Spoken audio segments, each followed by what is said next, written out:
Baik, kita akan coba ulangi untuk membuat grid dari model Dev 3D Wave. Karena yang kemarin ketika kita menggunakan data dari dashboard, sepertinya ada bermasalah. Sementara masih belum kita ketemu masalahnya ya. Nah, kali ini kita akan membuat grid untuk domain model Dev 3D Wave dengan secara manual dengan menggunakan spline menggunakan menu RF Grid. Nah, dengan menggunakan RF Grid seperti ini. Nah, sebelum memulai dari situ kita coba sebelumnya membuat garis pantai dulu ya. Ini mengikuti Google Earth garis pantainya. Ini tujuannya adalah nanti kita agar tahu di mana mengetahui lokasi studi kita. Jadi saya sarankan untuk membuat garis pantainya itu sepanjang lokasi garis pantai studi kita. Nah, untuk kali ini saya membuatnya memang agak lebih. Jadi nanti bisa disesuaikan masing-masing di mana lokasi studinya. Nah, selanjutnya data garis pantai ini kita simpan ke bentuk KML. Jadi ke KML seperti ini sudah saya simpan ke bentuk KML. Nah, kemudian dari sini kita ubah data KML tersebut menjadi data garis pantai yang dapat diinputkan ke RF Grid tadi. Jadi kita drag saja ke sini dulu. Kita drag garis pantainya. Nah, sebelumnya jangan lupa untuk kita selalu menyesuaikan sistem koordinat garis pantai ini dengan sistem koordinat data bathymetry. Nah, data bathymetry kita kemarin menggunakan sistem UTM, sehingga kita di sini juga menggunakan sistem UTM. Nah, selanjutnya kita ekspor garis ini, kita ekspor menjadi vektor garis miring ladder format, kemudian kita pilih yang Dev3D LDB. LDB ini adalah line boundary. Kemudian kita simpan di sini. Nah, selanjutnya setelah kita simpan di sini, selanjutnya kita coba cek. Kemarin sepertinya ada yang sedikit ini ya, kesalahan data. Jadi untuk memodelkan di bagian untuk memodelkan di Dev 3D, terutama untuk wave model ya. Jadi untuk wave model data kedalamannya harus dirubah dulu menjadi data kedalamannya yang positif menjadi negatif.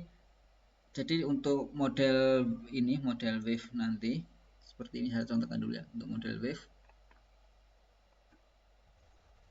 kita open dulu line boundariesnya ya. Sebelumnya untuk model di Dev 3D usahakan untuk selalu mengawali dengan select working directory, di mana semua file-file model akan kita kumpulkan.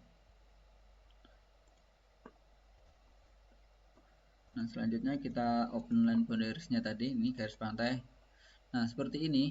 Nah, selanjutnya adalah agar kita dalam membuat grid tidak keluar dari data bathymetry yang kita punya, kita open sampel dulu, kita masukkan data bathymetry-nya. Nah, seperti ini. Jadi untuk model gelombang, data kedalaman laut menjadi positif, untuk darat menjadi negatif. Ini diperlukan ini ya, khusus untuk wave model. Jadi kalau untuk flow model tetap seperti biasa, untuk kedalaman laut negatif, darat positif. Nah, khusus untuk case model gelombang, positif untuk darat, negatifnya untuk daratan, lautnya pakai positif. Nah, Selanjutnya untuk membuat grid kita gunakan spline. Jadi menu new spline, kemudian kita klik kanan, klik kiri dulu, klik kiri titik awal, kemudian juga klik kiri titik akhir, kemudian untuk menyelesaikan satu garis ini klik kanan. Begitu juga untuk yang sisi sebelah sini sama, klik kiri untuk membuat garisnya. Nah, dan di sini jika kita rasa garis kita miring, kita bisa tidak kita gunakan move point ini. Kita klik poinnya sampai berubah jadi kotak ini, kemudian kita klik di poin mana kita akan ubah.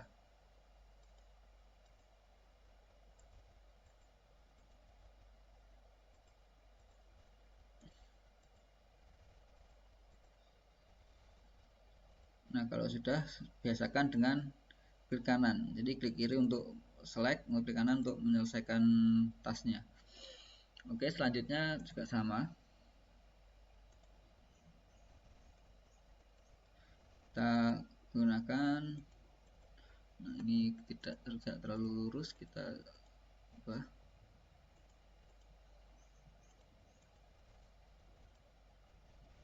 Oke, seperti ini kira-kira daerah yang kita grid nanti di tengah, di dalam kotak ini, di dalam spline ini. Sebenarnya untuk membuat ini kita bisa membuat kecil-kecil seperti ini. Kita bagi-bagi lagi kecil seperti ini. Nah, namun untuk kita membuat model dengan grid kotak seperti ini, saya sarankan langsung aja nanti kita gunakan. Jadi ini untuk menghapus, ada tanda silang ini untuk menghapus. Jadi langsung kita coba convert ini dari spline ke grid. Nah, seperti ini. Jadi langsung ada tiga kotak ini. Nah, jika dirasa masih kurang bagus, kita bisa orthogonalize untuk membuat garis ini lebih presisi.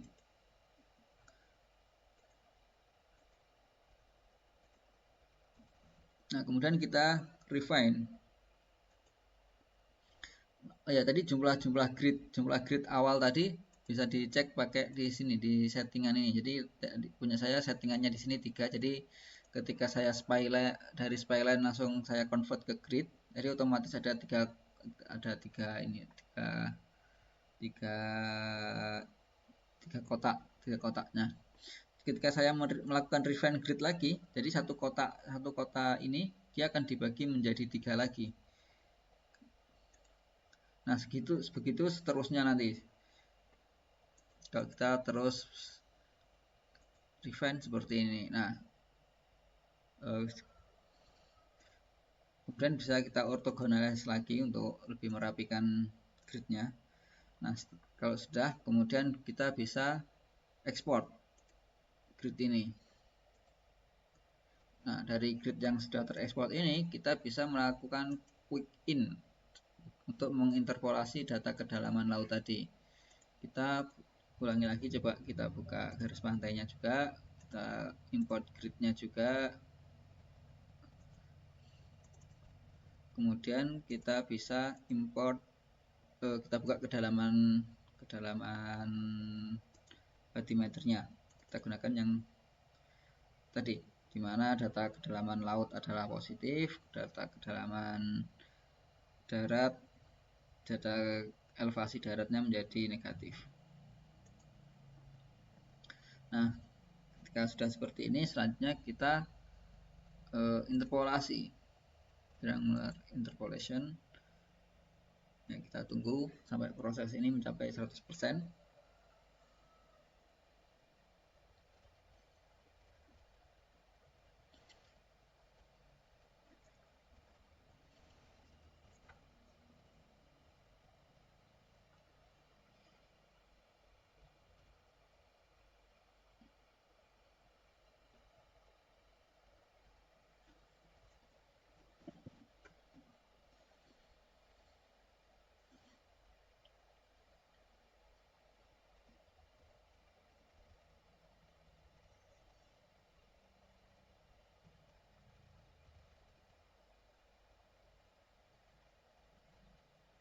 Nah, oke, sudah 100%.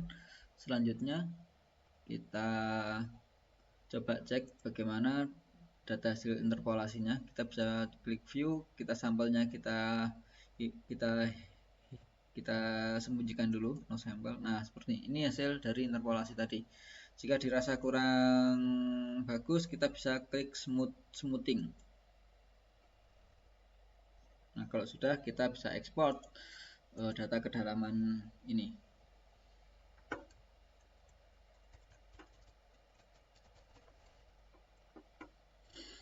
Oke, untuk gridnya seperti itu. Nah, di model Dev 3D itu kita bisa dalam membuat model gelombang, kita bisa menggunakan dua grid sekaligus, di mana grid itu grid secara kasar dan grid secara halus. Nah, di RF grid ini coba kita ulangi lagi ya, kita menggunakan nah, jadi di Dev nanti untuk kita bisa menggunakan dua grid. Misal grid pertama adalah grid yang agak kasar seperti ini, agak besar-besar gridnya, jadi ukuran gridnya lebih lebar.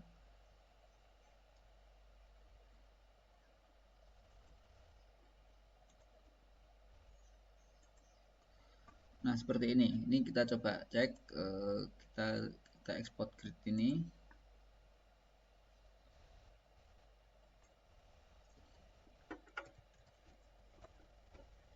Nah, selanjutnya kita coba ini, kita delete gridnya. Nah, kita buat grid yang lebih halus untuk kondisi yang di dekat pantai. Kita coba edit dulu spline-nya. Kita pindahkan agak mendekati garis pantai.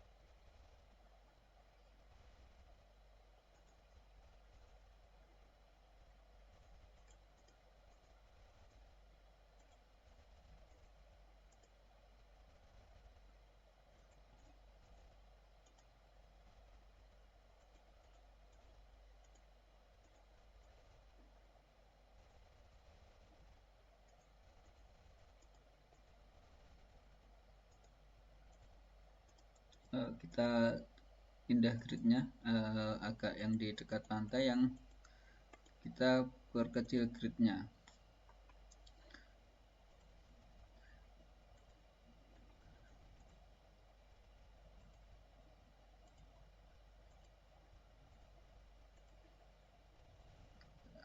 Kita refine, kita bisa refine lagi.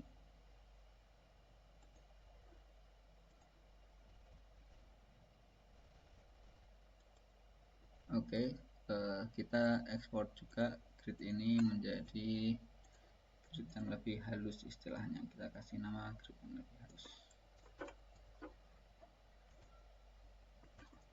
Kita juga ulangi melakukan quick in.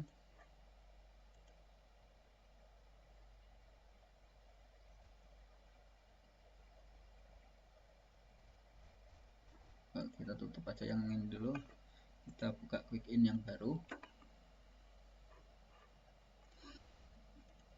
Kita ulangi lagi membuka garis pantai, kemudian pertama-tama kita import grid yang kasar dulu, kemudian kita open sampelnya juga, dan langsung kita interpolasi.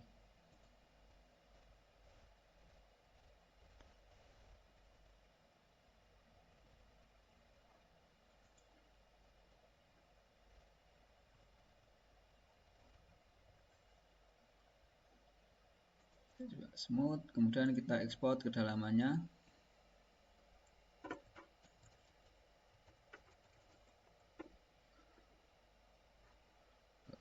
kita hapus, kita quick in juga yang grid halus yang kecil ini, kecil dengan yang lebih halus. Kita sama, kita open line boundariesnya, kita import grid yang lebih halus tadi, kita open sampel data kedalaman, kita grid.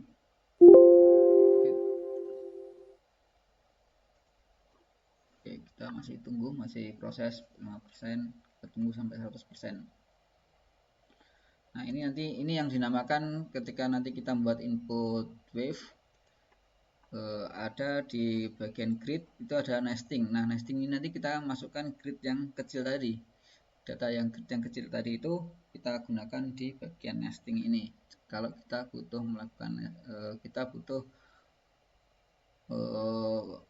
daerah lokasi yang lebih yang menjadi studi utama dengan kita ingin gridnya lebih kecil. Jadi kalau kita secara keseluruhan tadi seperti yang membuat kita buat grid yang di pertama tadi, itu langsung dengan grid ukuran kecil, itu pertama akan cukup lama kalau kita dalam proses ini interpolasi seperti ini. Ini meskipun kecil karena ini kecil, tapi karena gridnya cukup banyak jadi lama proses ininya interpolasinya. Nah, ini bisa dibayangkan kalau lebih luas lagi dan grid lebih kecil lagi, tentu akan lebih lama lagi proses interpolasinya. Nah, ini seperti ini kalau untuk hasil interpolasi untuk grid yang lebih kecil tadi. Kita ekspor dulu.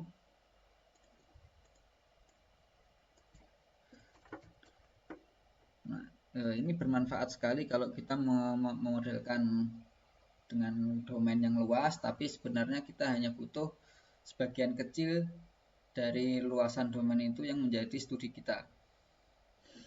Ini, jadi kita bisa memperkecil khusus di area studi kita, sehingga datanya lebih akurat dengan grid mungkin bisa sampai 10 meter kali 10 meter ukuran gridnya. Nah, kalau sudah kita ekspor tadi, kemudian kita lanjut ke, nah kita langsung ke input ini. Jadi di input grid kita tes. Nah, di bagian grid ini kita kalau yang kita import satu ini yang kita hanya yang pertama tadi, kita gridnya langsung ya tidak terlalu halus tapi cukup kecil. Kita pakai yang ini tadi. Nah, jadi kita tidak perlu melakukan nesting. Meskipun kita juga bisa memasukkan nesting kita. Kita masukkan nesting nanti di bagian sini, nanti kita import lagi. Misal yang halus ini. Di nesting ini kita bisa masukkan ya. Nah, grid.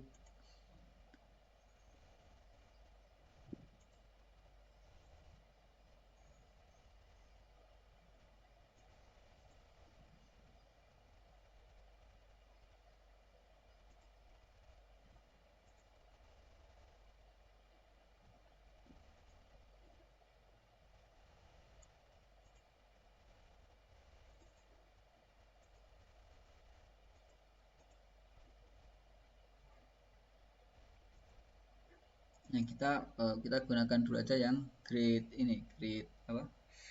Untuk grid yang pertama ini tadi tanpa nesting.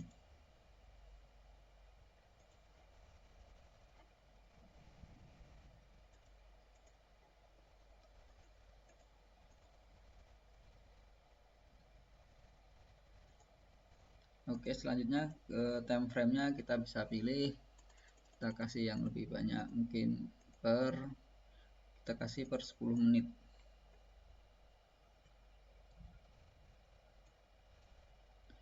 Per 10 menit untuk time step modelnya.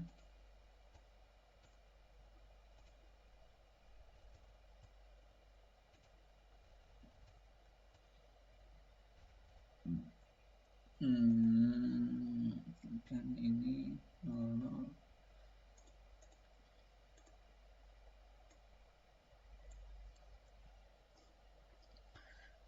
Kemudian di bagian boundaries kita pakai orientation, kemudian southwest.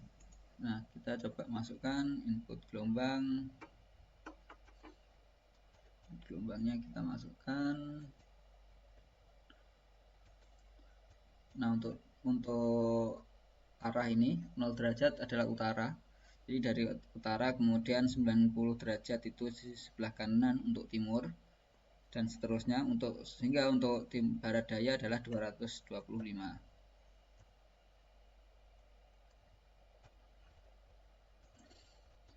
Oke. Kemudian selanjutnya obstacle kita tidak isi. Nah, di konstan ini kemudian physical parameter untuk wind kita coba katakanlah masukkan data kecepatannya 50 meter per second, kemudian dari arah yang sama.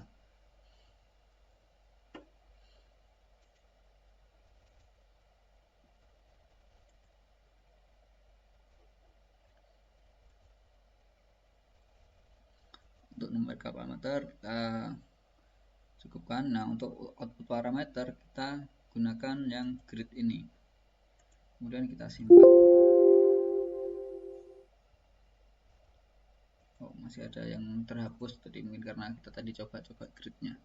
Kita ulangi lagi aja bagian tidak kita ulangi lagi bagian bathymetry ini. Oke. Kita simpan.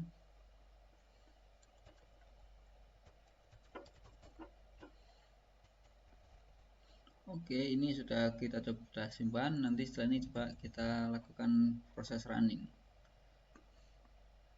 Oke, kita simpan. Kita coba start. Kita browse. Oke. Nah, ini prosesnya nanti kalau berhasil proses running nanti akan muncul seperti ini.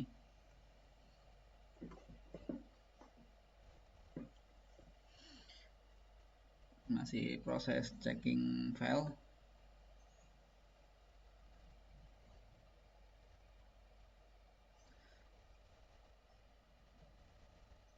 Nah, untuk step dari sini kita sudah ini ya, sudah terlihat bahwa tidak ada error untuk data yang diinput, sehingga ini sudah berjalan untuk time yang 10, time yang 20 ini. Nah, nanti selanjutnya setelah ini proses running ini selesai, kita lanjut untuk proses selanjutnya, yaitu di proses quick plot. Bagaimana kita membuat plot dari mengolah output dari model ini.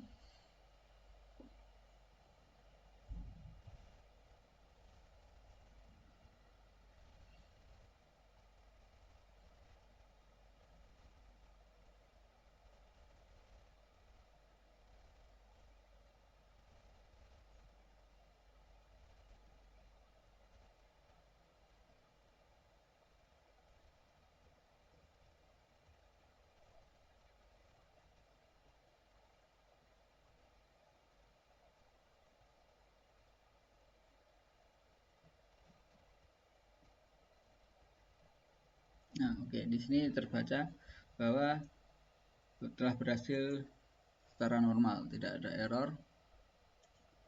Dan kita buka di quick plot.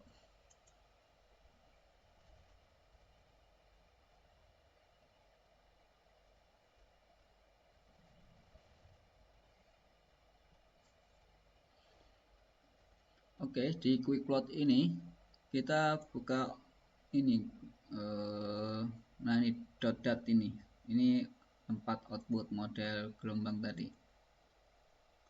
Nah, di sini di bagian ini kita cek di signifikan wave height-nya.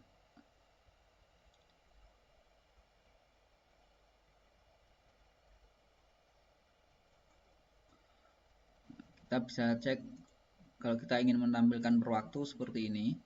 Kalau nanti kita coba hasil akhirnya aja, langsung di hasil akhirnya.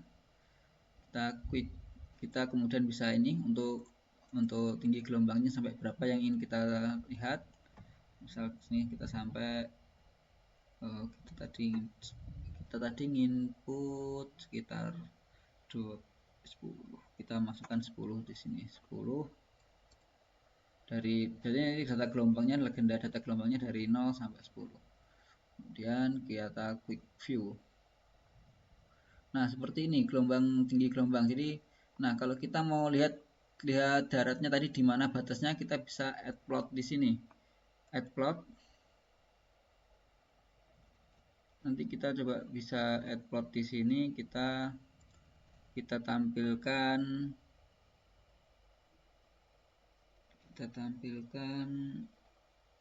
sebentar, ini grid.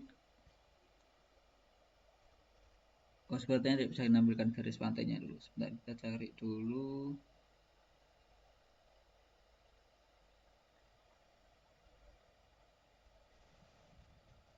Oh, tidak bisa ditampilkan di sini garis pantainya. Jadi ini quick plotnya tadi, hasil quick plot seperti ini. Di bagian quick plot. Jadi tinggi gelombang kita masukkan di sini dengan tinggi input gelombang. Berapa tadi kita inputnya di boundaries? Kita input di boundaries tinggi gelombang 10 dengan periode 30. Nah, ternyata tinggi gelombang di sini sampai 10. Nah, ini kalau dirasa nanti kurang, ketinggian gelombangnya masih dirasa kurang, di bagian time step nanti bisa ditambahi lagi. Mungkin karena gini, kita mungkin berasumsi bahwa tinggi gelombang puncaknya ternyata belum sampai ke bagian darat.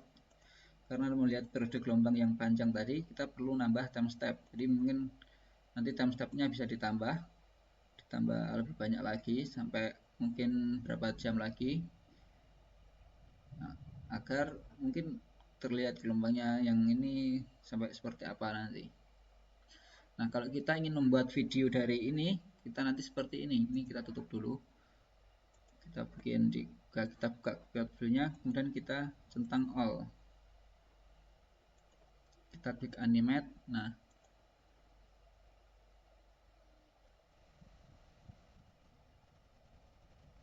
ini mulai dari nol ini ya, dari nol.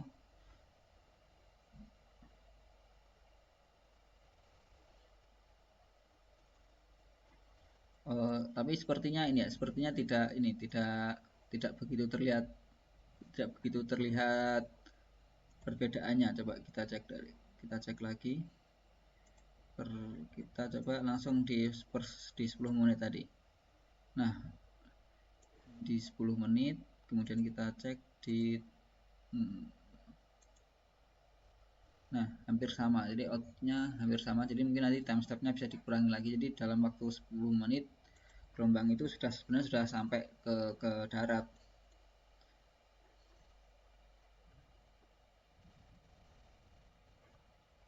Nah, kalau ingin membuat video nanti mungkin dengan time step per detik, nanti output videonya bisa menggunakan seperti ini, start animation, kemudian outputnya kita pilih AVI file. Ini dari time stepnya. Nah, ini untuk maksimum frame per rate-nya, ini semakin besar frame rate-nya, semakin cepat videonya, semakin kecil frame rate-nya, nanti pergerakan gelombangnya akan semakin lambat. Namun file yang akan terjadi juga yang jadi output dari video ini juga semakin besar karena semakin banyak framenya. Kemudian kita bisa continue di sini. Nah, kita bisa simpan nanti. Ini tidak saya lakukan aja untuk sekarang karena perlu waktu yang lama.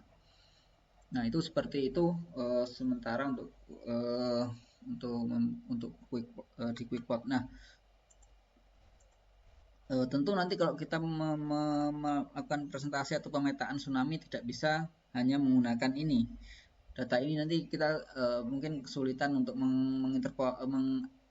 melakukan analisa lebih detail, misal di tingkat desa tsunaminya sampai di tingkat desa tsunaminya di desa ini tinggi berapa, potensi tinggi berapa, ini tidak muncul di sini karena tidak ada batas daerahnya. Nah, data itu nanti bisa kita peta seperti itu kita bisa olah lebih lanjut di ArcGIS. Nah, di ArcGIS itu kita menggunakan data XYZ juga, di mana Z-nya itu adalah tinggi gelombang ini. Jadi kita harus ekspor data tinggi gelombang ini. Nah, nanti kita ekspor data tinggi gelombangnya di bagian seperti ini. Kita ekspor di time step 7. hasil akhirnya lah, katakanlah di paling akhir kita ekspor. Kemudian kita coba ke bawah sini, di bagian bawah sini. Nah, export type filenya gunakan yang CSV, jadi nanti bisa dibuka di di Microsoft Excel. Kemudian export, kemudian kita save. Nah, kita cek hasil ekspornya tadi, CSV-nya. Nah,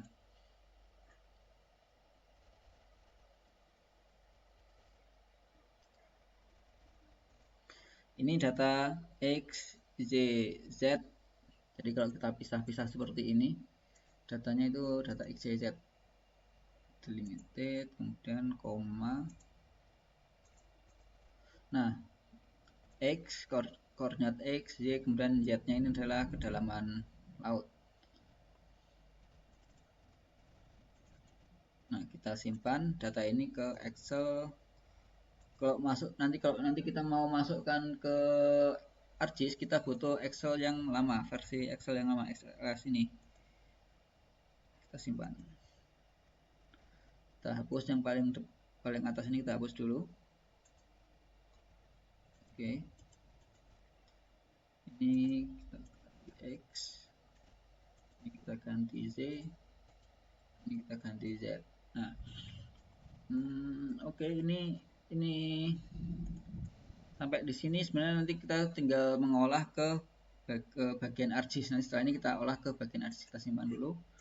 Nah, kita tutup juga semuanya yang ini. Nanti selanjutnya akan kita mengolah hasil model ini, hasil model gelombang tadi ke ArcGIS untuk pemetaan lebih lanjut tinggi gelombang akibat tsunami di tingkat desa atau di tingkat kecamatan. Oke, kita tutup di sini dulu biar tidak terlalu panjang videonya. Selanjutnya kita akan coba olah di ArcGIS.